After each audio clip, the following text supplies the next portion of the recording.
Voilà, donc je pense que nous pouvons débuter. Alors bonjour à toutes et à tous. Alors merci d'être présents aujourd'hui pour, notre webinaire sur, la conduite d'un projet SI. Alors je me permets de me présenter, rapidement. Donc je suis, Gwenaëlle Renaud, chargée de communication au collectif SI, Hauts-de-France. Nadège, vous voulez peut-être vous présenter également? Oui, oui, bon, donc bonjour à tous. Donc je suis Nadège Van Est, je suis directrice des systèmes, enfin des services d'information et d'organisation à l'IRSAM. Donc c'est un organisme gestionnaire qui gère une trentaine d'établissements et services. Le siège est en région PACA, donc un petit peu loin des Hauts-de-France, mais bon, c'est toujours avec plaisir qu'on échange entre régions. Et donc je suis également membre du collectif SI médico-social PACA. Voilà, c'est à ce titre que j'interviens aujourd'hui sur ce sujet.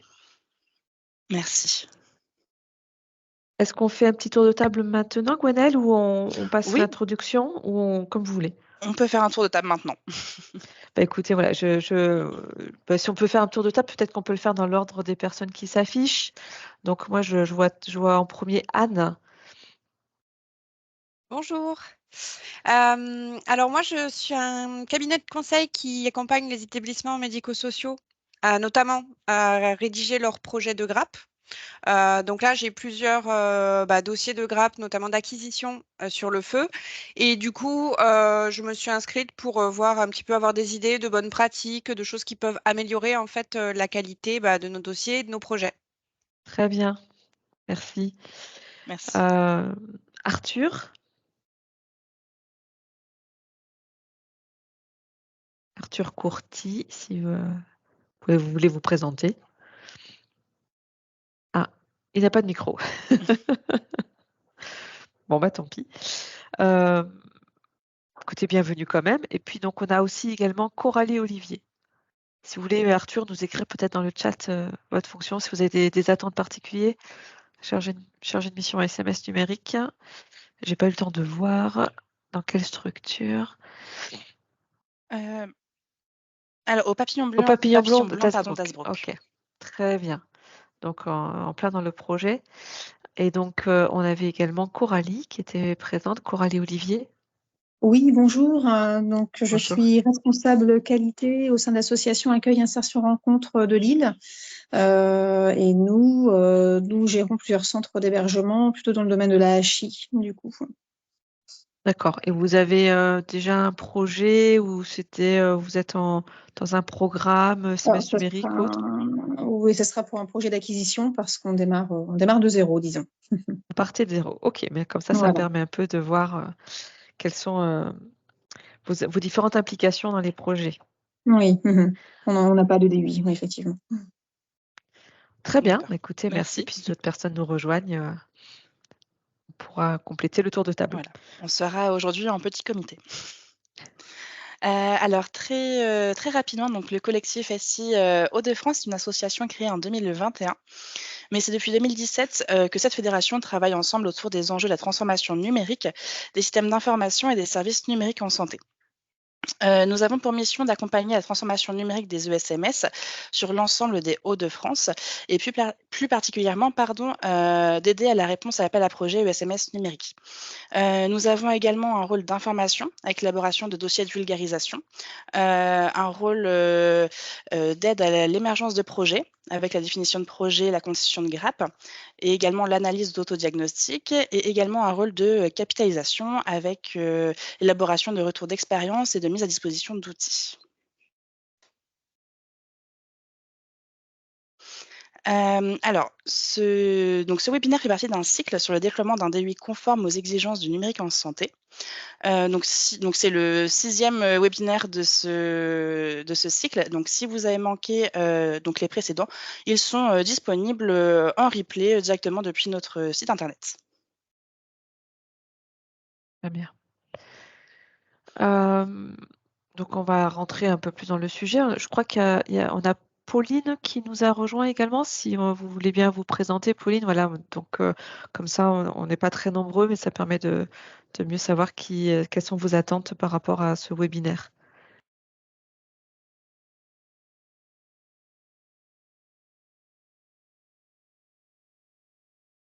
Pauline? Oui, bonjour, Oui, je me merci. permets de me présenter. Donc, je suis Madame Le Capoline, assistante de direction au sein de l'EHPAD Résidence Joseph Petit dans la Somme. D'accord. Et vous avez un projet en cours de déploiement d'un outil, des UI, vous êtes dans un programme SMS numérique? Pas du tout, c'est juste pour... Pas encore, mais nous avons la problématique que nous avons acquis un logiciel, un nouveau logiciel DUI il y a bientôt 2 ans. Et la problématique, c'est que le logiciel ne sera jamais référencé Ségur, donc Ah, nous allons probablement devoir changer de logiciel. d'accord. Ok, Venons pour prendre la nouvelle.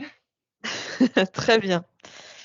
Très Voilà. bien. Bah, écoutez, on n'est pas très nombreux, alors n'hésitez pas à lever la main ou à intervenir tout au long du déroulé, hein. On va essayer de rendre ça un peu interactif si vous le voulez bien. Euh, dans, dans- enfin, moi, je vais aborder deux sujets principaux. En fait, c'est surtout les acteurs d'un projet SI et surtout les acteurs, un petit focus sur lorsqu'on est sur un projet de type dossier informatisé de l'usager. Et puis, quelques messages clés pour, on va dire, essayer de réussir ce projet. Après, vous allez voir, certains contenus ne sont pas propres à un projet des UI, hein. C'est des sujets, enfin, la conduite d'un projet SI, on va parler des rôles et des acteurs. Ça s'applique à tout type de projet SI et plus particulièrement au projet des UI. Déjà sur les acteurs et les rôles, on va parler un peu voilà, de termes un peu qu'on connaît, qu'on commence à connaître un peu, mais on va parler de maîtrise d'œuvre, de maîtrise d'ouvrage, et puis de l'assistance à maîtrise d'ouvrage. Donc en fait, simplement pour que les rôles soient bien clairs, et après on le déclinera hein, sur un projet DUI.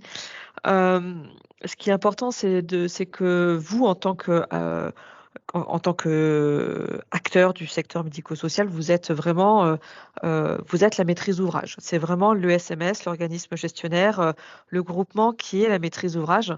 Donc, c'est la maîtrise d'ouvrage qui définit la stratégie de déploiement, qui prend les décisions, qui valide le cahier des charges et les livrables du projet. Et elle peut se faire aider, parce que souvent dans le secteur social et médico-social, on n'a pas toujours des ressources internes pour cela. On peut s'aider, on peut se faire aider et donc faire appel à une assistance à la maîtrise d'ouvrage. Donc souvent, ce sont des prestataires externes qui ont pour mission de conduire le projet pour le compte de la maîtrise d'ouvrage. Donc en fait, ce qui est important dans cette assistance maîtrise d'ouvrage, c'est de définir le périmètre d'action de l'assistance maîtrise d'ouvrage. Il peut se substituer, on le verra, au chef de projet interne quand c'est quand c'est dans les missions de la MOA.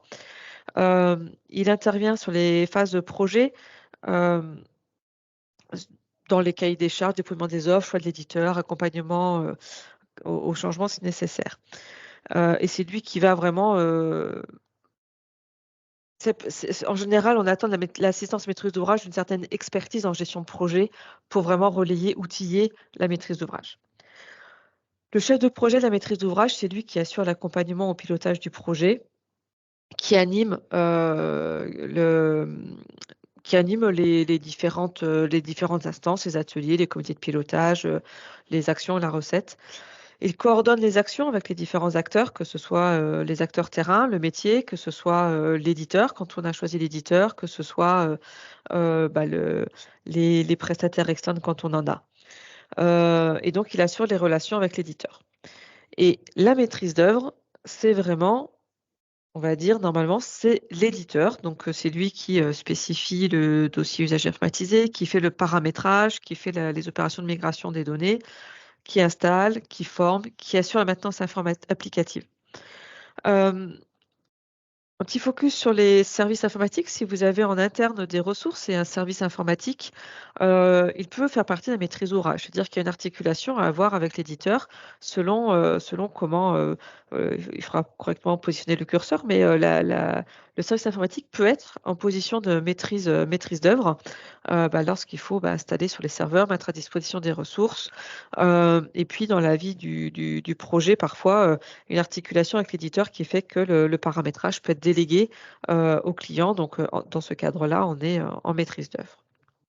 Voilà, je voulais juste reprendre un peu ces principes un peu généraux. Est-ce que vous êtes à l'aise avec ces sujets-là ou est-ce que vous avez des questions sur la maîtrise d'ouvrage, la maîtrise d'œuvre? en général, voilà, faut bien entendre que ce qui est important, c'est vraiment ici d'identifier quel est le rôle de l'éditeur. Eh bien, laisser l'éditeur dans son seul rôle de maîtrise d'œuvre, hein. C'est bien vous, client, qui décidez, qui prenez les décisions, qui définissez la stratégie de déploiement. L'éditeur, bien sûr, il va être conseil, il doit vous conseiller, vous donner, voilà, vous dire voilà, pour déployer mon outil, on préconise, on va travailler comme ça, comme ça, comme ça, mais c'est quand même vous qui validez ce plan de déploiement et c'est vous qui ensuite le conduisez en interne dans votre structure. Voilà, si vous avez des questions, n'hésitez pas, sinon je poursuis. Alors, un petit focus sur l'équipe projet, les acteurs, on va dire vraiment internes, hein, quand on va rentrer un peu plus dans l'organisation interne qu'on met en place quand on conduit des projets SI. Donc, ce qui est quand même recommandé en termes de mobilisation d'acteurs internes, c'est d'avoir un chef projet. De projet, c'est vraiment le chef d'orchestre, hein, du projet qui planifie, pilote et organise les actions. Et c'est important d'avoir un chef de projet identifié nommément. Voilà, c'est compliqué quand on a uniquement un comité de pilotage parce que voilà, c'est plusieurs personnes et ne serait-ce que déclencher un comité de pilotage, eh bien, il faut qu'il y ait quelqu'un qui le déclenche et donc c'est vraiment le rôle du chef de projet. Le comité de direction, alors ça dépend de la taille des projets. Souvent, on a parfois des comités de direction qui sont associés au comité de pilotage, mais là, on a fait la distinction entre les deux. Le comité de direction, c'est l'instance de direction qui arbitre les éventuelles orientations du projet. Donc, en général, on attend ici des fonctions de direction, des personnes qui ont le pouvoir de décision et peut-être d'orienter, notamment quand il y a des engagements budgétaires ou financiers à prendre, c'est intéressant d'avoir un comité de direction qui va valider ces orientations-là. Le comité de pilotage, lui, c'est une instance qui se réunit régulièrement tout au long du projet, qui suit l'avancement du projet et produit les préconisations, orientations pour le comité de direction, s'il y a une décision à prendre. Donc parfois, ces deux instances, encore une fois, elles sont regroupées parce que c'est des petites structures et on n'en fait qu'une seule parce que dans le comité de pilotage, on a déjà le directeur, on a déjà la DAF et ils sont aussi capables de prendre les décisions. Mais voilà, sinon, on peut avoir deux instances différentes, un comité de pilotage qui va être plus opérationnel sur le projet et puis le comité de direction qui va valider les orientations stratégiques. Et ensuite, on peut avoir des comités projets. Donc, ce sont des groupes de travail qu'on constitue et qui sont mis en œuvre selon les besoins du projet. Donc, on associe des parties prenantes nécessaires. Donc, les parties prenantes, ça peut être des référents métiers, le service informatique, des experts. Donc, dans le cadre d'un projet DUI, on peut tout à fait imaginer un déploiement, on va dire par vague, c'est-à-dire qu'on va commencer par déployer certaines parties et ça peut être plus concerner par exemple en premier lieu le personnel administratif, donc on va peut-être faire un groupe de travail plus avec les fonctions administratives et puis quand on arrivera un deuxième temps dans le projet, on va peut-être mobiliser plus les fonctions médicales et soignantes ou les fonctions éducatives. Voilà, l'idée c'est le comité de projet, c'est vraiment des référents métiers et des experts qu'on va mobiliser au moment opportun par rapport au comité de pilotage qui, lui, la composition reste stable tout au long du projet. Voilà, et je pense vraiment que sur un projet de type DUI qui est extrêmement structurant puisque ça touche l'intégralité des acteurs de votre structure, avoir ces différentes instances sont très importantes pour bien pouvoir réussir et mobiliser au moment opportun les bonnes personnes.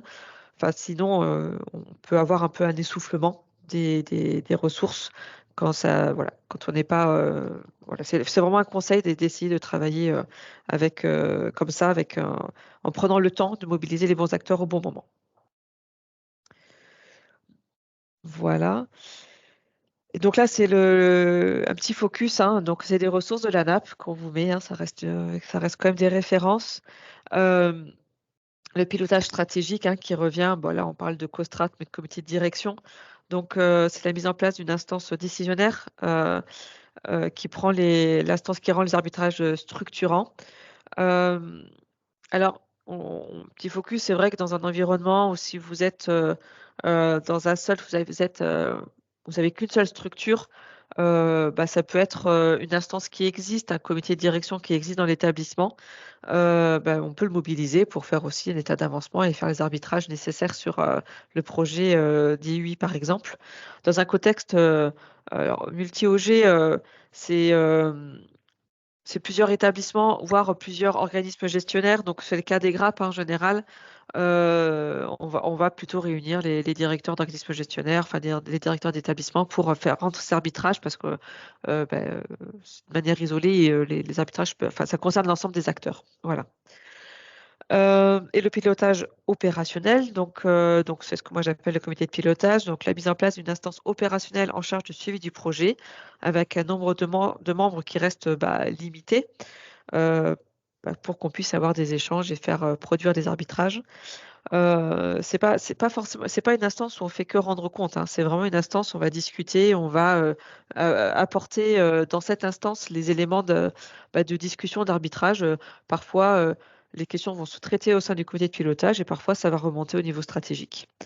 Donc, c'est une instance qui assure la supervision et la surveillance en temps réel du projet et c'est le chef de projet qui fait le lien avec l'instance de pilotage stratégique. Donc les préconisations de la NAP, hein, c'est en fonction du nombre.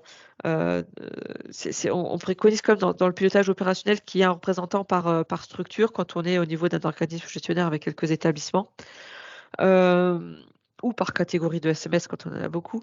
Et puis, c'est la même chose dans un contexte multi-OG, c'est plutôt un représentant par catégorie de SMS. Il y a beaucoup si dans votre graphe, vous avez une cinquantaine d'établissements, on va pas mettre 50 personnes autour de la table, mais au moins identifier des représentants de chaque typologie de structure. Voilà. Et la dernière slide, je crois, sur l'articulation éditeur, maîtrise d'ouvrage, maîtrise d'œuvre. C'était simplement pour se dire que voilà, vous avez la maîtrise d'ouvrage, c'est vraiment la notion d'acteur métier, de représentant métier.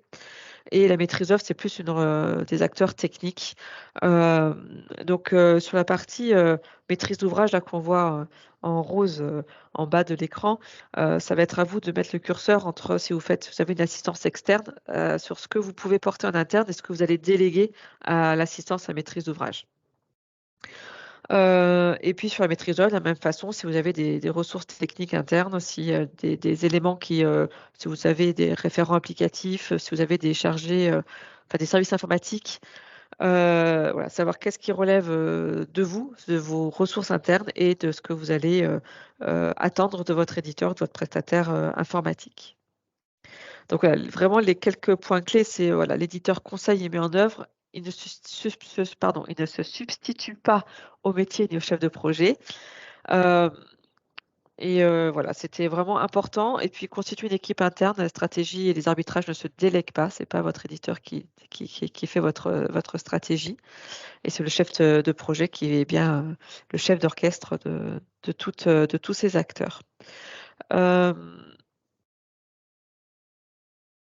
si vous avez des remarques ou des questions, n'hésitez pas. Avant que je passe sur un autre sujet, ça vous semble, pour ceux qui ont déjà démarré ou ceux qui vont démarrer, avoir ces différents acteurs, ça vous semble possible ou c'est quelque chose de par votre structure, de par votre organisation qui vous semble compliqué à mobiliser? N'hésitez pas à prendre la parole ou bien à écrire dans le chat.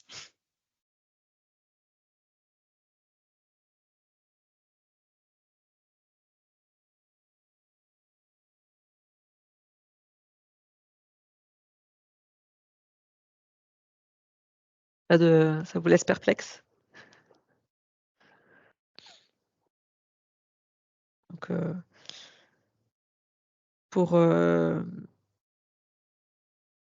Pauline ou Coralie qui allait démarrer, qui est en projet de mettre en place ces instances-là, ça vous semble possible dans vos structures ou ça semble trop compliqué? Ça va pas être simple, effectivement, parce qu'on a des petites structures. Donc, on s'adaptera, je pense. D'accord. Pour Pauline, c'est pareil? Pareil, on a une petite structure et c'est vrai que on arrivera quand même à faire un petit comité, mais ça restera assez restreint. Et est-ce que vous avez des ressources techniques, l'une et l'autre sur un service informatique ou des prestataires informatiques qui interviennent chez vous, ou vous n'avez pas non plus de ressources techniques internes? Interne, nous, on a un responsable technique donc, qui arrive un peu à se débrouiller, mais sinon, on a un prestataire qui intervient, que ce soit au niveau du serveur comme sur le parc informatique. D'accord. Ok. Ok. Donc effectivement, c'est vrai que le prestataire, ça va quand même être à vous de quelque part de piloter s'il y a des actions à mettre en place sur les systèmes informatiques ou de l'intégration, ça va quand même être à vous, hein, de faire le lien entre l'éditeur et le prestataire. Et c'est vrai que c'est pas toujours évident, hein, quand on n'est pas forcément, quand on n'a pas forcément les compétences techniques, hein. Sur les compétences, on pourra en parler la semaine prochaine, je crois. Il y a un webinaire dessus, je commence à faire du teasing. Mais voilà, c'est vrai qu'avec un prestataire informatique, mais ça va être, voilà, il faudra faire le lien avec peut-être le mettre en lien avec l'éditeur par rapport à ses exigences, ses attentes, ses besoins. C'est des choses qui sont pas forcément faciles voilà, c'est quand on n'a pas toujours le langage technique. OK, très bien. Alors, je voulais vous parler également et là, ça sera peut-être plus facile pour vous, peut-être d'entendre ces aspects-là.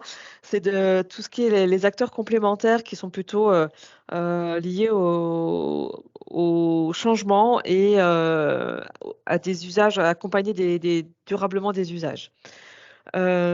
Aujourd'hui, voilà, l'objectif dans un projet SI, c'est pas seulement de mettre à disposition un outil. L'objectif, c'est bien que l'outil soit, utilisé. Donc en fait, on dit souvent que maintenant, on commence à dire que la réussite d'un projet SI, elle se mesure en termes d'usage effectif. Donc c'est aussi ce qu'on retrouve dans le programme SMS numérique, hein, puisque, les financements sont vraiment liés, à l'atteinte de cibles d'usage. Donc effectivement, il suffit voilà, faut bien intégrer que la on n'est pas seulement dans déployer un outil, on est vraiment dans développer des usages, et c'est pour ça que, il nous semble indispensable pour réussir le projet de mobiliser, des ressources afin d'accompagner le changement.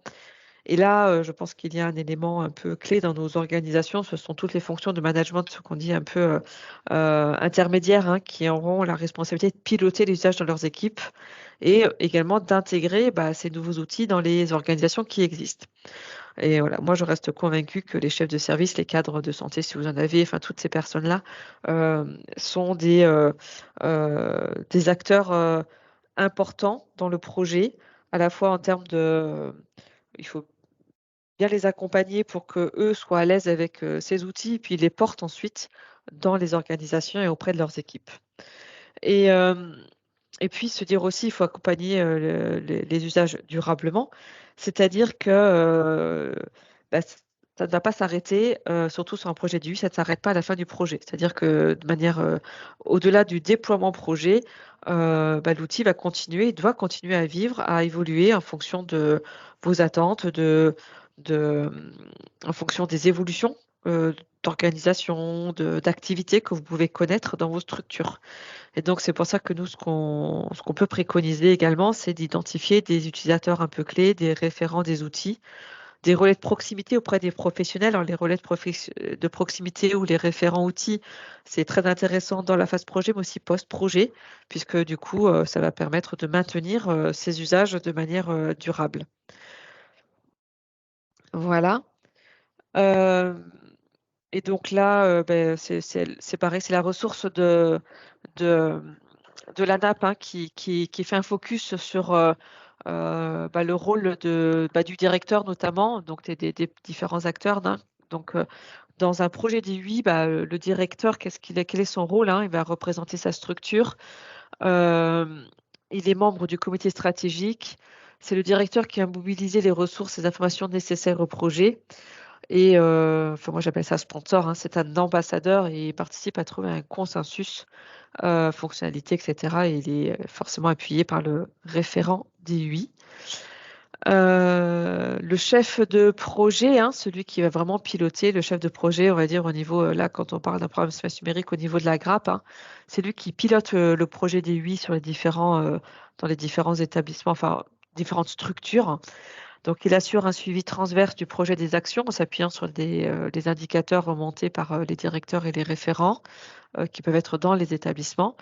Et donc, il rend compte au COSTRAT. Puis donc, il organise, co-anime les instances de gouvernance et leur restitue les informations d'avancée et du projet.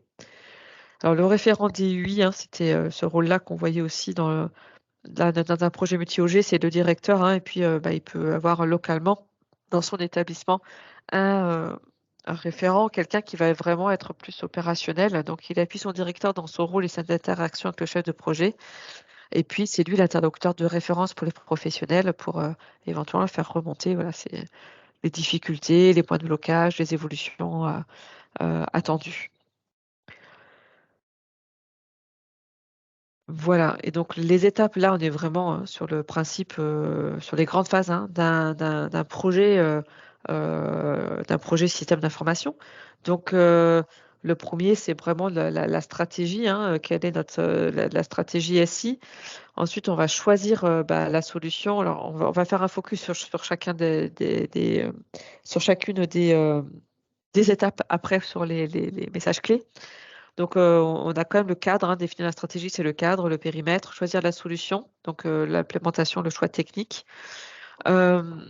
cadrer et lancer le projet, réaliser le projet, donc c'est le déploiement technique, accompagner les premiers usages et donc développer durablement les usages. L'accompagnement au changement, il est tout au long du projet, dès la définition de la stratégie, jusque même au-delà du projet, quand on est sur le développement des usages. Donc, quelques éléments sur chacune de ces étapes de facteurs ou points clés, facteurs de succès. Hein. Donc, sur la première étape de stratégie, c'est bien aussi de donner un peu de visibilité, d'acculturer les professionnels, de leur donner, de commencer à communiquer dès ce niveau-là pour dire on va lancer un projet d'IUI, ça va, voilà. Donc, ça permet, voilà, c'est avant même de rentrer dans les phases de choix de solution, on ne parle pas encore d'implémentation technique. Mais voilà, c'est bien se dire, on lance un projet DUI, se redonner quels sont les enjeux par rapport à ces outils-là, par rapport à ce projet-là, et donner de la visibilité potentiellement par rapport aux autres orientations qu'on peut avoir, aux autres choix, aux autres projets en cours dans la structure. Sur le choix de la solution, les facteurs clés de succès, c'est d'être réaliste. Hein. Tout n'est pas possible dans un outil. Voilà, si on avait un outil miracle, je crois que tout le monde le connaîtrait, mais voilà, il faudra, dans le choix de la solution, c'est déjà faire un choix et prioriser parce qu'on va vous allez faire un choix par rapport à vos objectifs, vos enjeux. Donc, il y aura forcément à un moment donné déjà un peu d'arbitrage qui interviendra sur le choix de la solution. Et puis, un petit point de vigilance, hein, les facteurs de succès, c'est d'être vigilant et parfois un écart entre le discours des éditeurs et la réalité pratique. C'est-à-dire que ce choix, l'objectif, hein, c'est de faire un choix éclairé, de savoir pourquoi vous avez choisi cette solution-là plutôt qu'une autre. Parce que, on peut se le dire, hein, moi j'en ai accompagné deux déploiements d'outils et à un moment donné, les professionnels vont dire ouais, mais pourquoi on a pris cet outil-là? Parce qu'il répond à ça. Donc c'est bien de savoir pourquoi on a choisi cette solution et d'avoir des vrais critères objectifs de choix et de pouvoir s'y référer quand c'est opportun.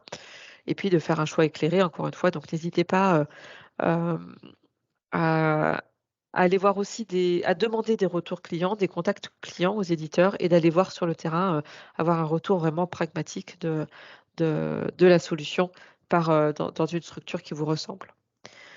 Donc sur le cadrage et le lancement du projet, donc on a déjà parlé des instances de gouvernement, mais des instances de gouvernance, mais voilà, des instances de projet. Donc mettre en place une gouvernance, une méthodologie projet et se donner les moyens de mettre en place ce projet. C'est-à-dire que voilà, le chef de projet, il est important, mais il faut qu'il ait du temps aussi. Donc, il faut des ressources pour que ça marche. Donc, se donner les moyens, c'est ça. Hein, c'est aussi se donner du temps. C'est pas un chef de projet qui fait, enfin, comment dire, être chef de projet, ça va demander du temps. Donc, il faut vraiment que la personne qui est nommée, elle ait la capacité à le porter et la disponibilité pour. Réaliser le projet, c'est savoir prioriser et veiller à éviter l'effet tunnel, hein, c'est-à-dire qu'on n'en voit pas le bout. Quitte à savoir prioriser, puis aussi quelque part donner des petits des jalons un peu réalistes, intermédiaires, pour aussi se dire ouais, on a réussi à faire ça, on passe à autre chose. Savoir se dire ce qui ne va pas pour trouver des solutions. Hein, on n'est pas voilà, c'est dans la vie du projet, il y a toujours des écueils, des rochers, donc identifier ce qui ne va pas et poser les problèmes pour pour les dépasser, c'est important. Et sur accompagner les préusages, c'est lancer tous les actions d'accompagnement au changement. Donc, ça passe beaucoup par de la communication. Donc, dès les premières phases du projet, communiquer quand on décide d'y aller, quand on a choisi l'outil, comment on l'a choisi, comment on va le déployer. Donc, c'est toutes ces étapes-là qui contribuent d'ores et déjà, dès le début, à acculturer et à accompagner le changement. Et puis, donc, identifier des relais de déploiement, des référents, donc des acteurs de proximité, des pairs dans les établissements. Ça marche beaucoup mieux quand c'est un pair qui est un éducateur qui va expliquer à un autre éducateur comment ça se passe, une aide-soignante avec une autre aide-soignante. C'est beaucoup plus efficace que le chef de projet qui vient, qui peut être perçu comme un peu déconnecté du terrain. Donc, c'est bien quand on a des relais de proximité sur le terrain.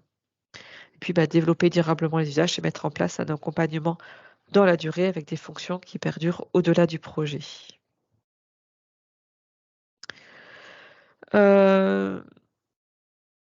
Donc par rapport au D8, c'est quelques messages clés. Hein. Déployer un D8, c'est un projet pas tout à fait comme les autres parce que voilà, les impacts du déploiement du D8, ça impacte l'ensemble des professionnels. Voilà, donc la méthodologie du projet doit supporter ce déploiement. On doit vraiment, enfin c'est pas sans être péjoratif, c'est un gros projet. C'est vraiment quelque chose qui va concerner l'ensemble des acteurs pour que ça marche et l'ensemble des professionnels qui vont devoir utiliser ces solutions et contribuer au fonctionnement de la solution. Donc, par rapport à des projets qui peuvent être avec, enfin, si je prends un projet SIRH, on a un métier qui est déjà les ressources humaines. Là, sur un projet DUI, on a plusieurs métiers. On a l'administratif, on a les soins, les soignants, on a les éducateurs, voilà, donc c'est déjà plusieurs métiers qui sont concernés. Et donc, c'est la même solution, mais c'est beaucoup de métiers concernés. C'est l'ensemble des professionnels qui doivent l'utiliser. Donc, sur ce sens-là, que moi, je considère que c'est un projet pas tout à fait comme les autres et qu'il est extrêmement stratégique dans nos établissements et structures. Impliquer le métier, donc je l'ai dit, en plus, il y en a plusieurs métiers, donc le métier doit être présent de bout en bout et les impacts organisationnels doivent être identifiés, mis en œuvre avec l'implication des métiers. C'est pas le chef de projet qui décide tout seul des procédures et de comment ça doit se passer. Hein. C'est toujours un chemin à faire entre l'outil et puis l'organisation. Hein. L'outil peut s'adapter à votre organisation et puis l'organisation l'adapte aussi par rapport à l'outil qu'on met en place. Donc c'est vraiment avec les métiers que tout ça se construit. Et on n'impose pas un outil, on le construit. Accompagner les usages, donc l'accompagnement doit être pensé au plus proche du terrain pour tous. Donc c'est en ce sens-là que voilà, essayer d'avoir des référents, des relais sur le terrain, c'est dans chacun des métiers, ce serait l'idéal. Et puis penser le post-déploiement. Donc une organisation pérenne doit être mise en place afin de piloter les évolutions de l'outil et maintenir un paramétrage en adéquation avec l'évolution du secteur, de votre établissement et de vos pratiques également. Un petit focus, je ne sais pas si vous voulez qu'on fasse il nous reste une dizaine de minutes. Il me reste, je crois, 2 ou 3 slides, je crois. Simplement, un petit focus sur l'assistance à maîtrise d'ouvrage. Pourquoi faire appel à une AMOA? Les bénéfices, c'est de disposer d'une compétence lorsque cette compétence n'existe pas en interne. Hein. Donc là, on avait, si là autour de la table, ça vous semble déjà compliqué, en termes, vous êtes des petites structures, l'AMOA, elle peut vous aider hein, sur la partie projet notamment pour piloter, organiser, planifier, etc., mobiliser, faire les comptes rendus, c'est quand même une charge que vous aurez en moins. C'est un coût réel, c'est vrai, mais ça reste ponctuel, c'est-à-dire que voilà, la MOA, elle est là le temps du projet. Ensuite, voilà, faut maintenir des ressources pour continuer, enfin développer des usages pérennes, mais le coût, il s'arrête avec le projet. C'est aussi intéressant d'avoir une vision un peu extérieure, indépendante des liens hiérarchiques, qui va prendre un peu de hauteur et qui va peut-être parfois vous apporter des solutions, alors que quand on est le nez dans le guidon, bah, on l'a pas forcément, on voit plus trop, on voit un peu trop que les difficultés. Donc ça aussi, c'est un vrai plus d'avoir aussi cet apport un peu, cette vision un peu extérieure. Un apport d'expertise, hein, donc que ce soit sur, la partie technique ou sur la partie, méthodologie projet. Donc voilà, pour faire le lien aussi entre les interlocuteurs, l'éditeur, le prestataire informatique, par exemple. C'est une gestion assurée du planning et des livrables. Donc là, c'est vraiment la partie méthodologie projet et puis c'est une meilleure mesure des résultats. Les risques, donc c'est les petits points de vigilance, hein, c'est d'avoir un désinvestissement des équipes, voire une absence de pilotage interne. Encore une fois, hein, c'est les arbitrages des décisions, c'est vous qui les prenez, hein. Là et moi, vous pourra faire peut-être des préconisations, mais c'est à vous de prendre les décisions et voilà, c'est à vous de faut pas enfin, c'est pas tout déléguer. C'est le point d'après, la confusion des rôles, l'abandon des choix stratégiques à l'acteur, AMOA. C'est bien vous qui devez, faire vos choix stratégiques. Et puis, l'absence, de capitalisation des processus projets, c'est-à-dire que voilà, c'est tous ces processus projets, la mise en place, le lien avec l'éditeur et cetera. Faudra bien à un moment donné que le relais soit pris en interne. Donc, c'est bien, penser aussi le post-projet quand, l'AMOA s'en va. Hem, donc les messages clés pour, avoir, une AMOA qui soit, on va dire efficace, hein, c'est d'être vigilant lorsqu'on la contractualise. Donc les critères de réussite, c'est le portage et le parrainage, du projet au niveau de la direction. Heu, un investissement en termes de gouvernance de la part des différents, coopérateurs concernés par le projet. C'est-à-dire que voilà, dans le cadre d'une grappe, c'est l'ensemble des personnes, hein, qui sont dans la grappe qui doivent, en termes de gouvernance, se sentir, concernés et investis. Heu L'acceptation de la nécessité de libérer du temps aux différents acteurs métiers qui seront sollicités. C'est-à-dire que malgré tout, hein, même si la MOA elle aura besoin de des ressources métiers internes pour pouvoir, pour que le projet réussisse. Donc, il faut aussi accepter, de libérer du temps, à ces ressources.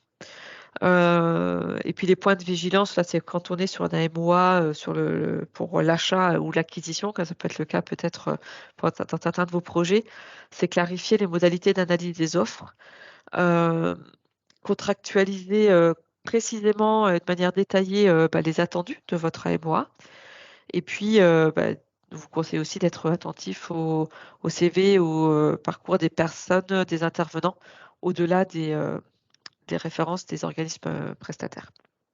Voilà, vraiment de faire un focus sur, les intervenants. Voilà, moi j'ai plus de contenu, mais il nous reste 5 minutes, pour toutes vos questions, vos remarques, vos interrogations. S'il y a des choses que vous souhaitez que je clarifie ou si vous avez, des choses, j'espère que je vous ai pas trop, fait peur avec tout ça, que ça vous aide en tout cas. Donc si vous avez des questions, n'hésitez pas. Après on a quelques ressources, on arrive à vous partager, mais c'est la fin du webinaire.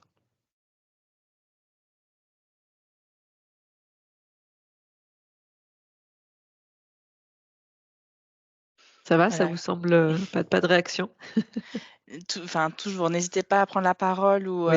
ou à écrire dans le chat, hein, peu importe.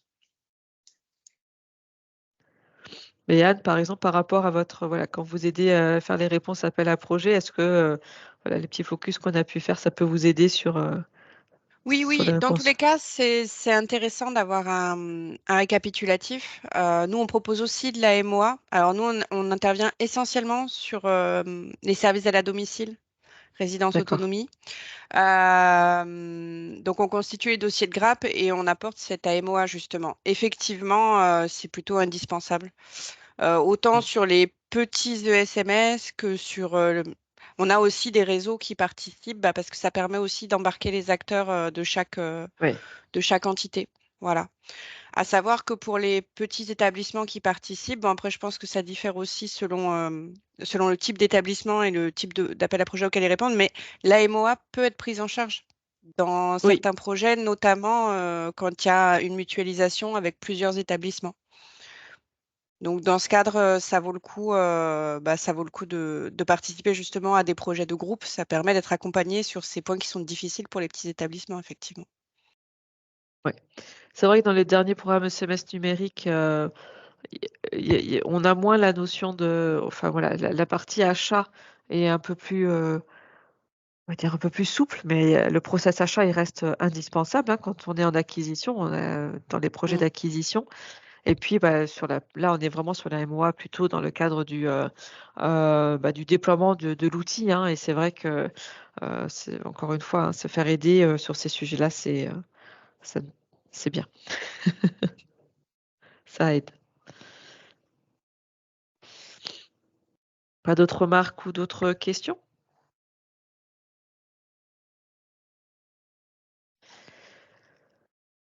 Sur les ressources, hein, en attendant, n'hésitez pas à ouvrir vos micros, poser, vos questions dans le chat. On a quelques ressources, de l'ANAP, et puis, donc, sur le kit de déploiement du DUI en ESMS, le kit pour le responsable SI en structure, médico-sociale, l'élaboration d'un cahier des charges pour une assistance à rédaction de sa feuille de route SI, si on est plus sur les aspects stratégiques. Et puis, je pense qu'il est toujours d'actualité le guide, ça c'est le collectif SI, qu'il avait produit, hein, le guide d'aide à la contractualisation avec une AMOA. Voilà, ça peut être des outils qui peuvent vous être, utiles. Tout à Et fait. puis, voilà, je suis passée dessus. Je vais laisser Gwenaëlle conclure. Merci. Donc ce webinaire, est enregistré, donc il vous sera envoyé, donc le replay vous sera envoyé par mail avec le support. Donc le prochain webinaire aura lieu, donc le 16 avril, donc mardi prochain, sur la coopération pour candidater au programme ESMS numérique. Donc voilà, nous vous attendons en tout cas, voilà, nombreux, sur ce webinaire qui aura lieu, comme aujourd'hui de 11h30 à 12h15. Voilà, très bien.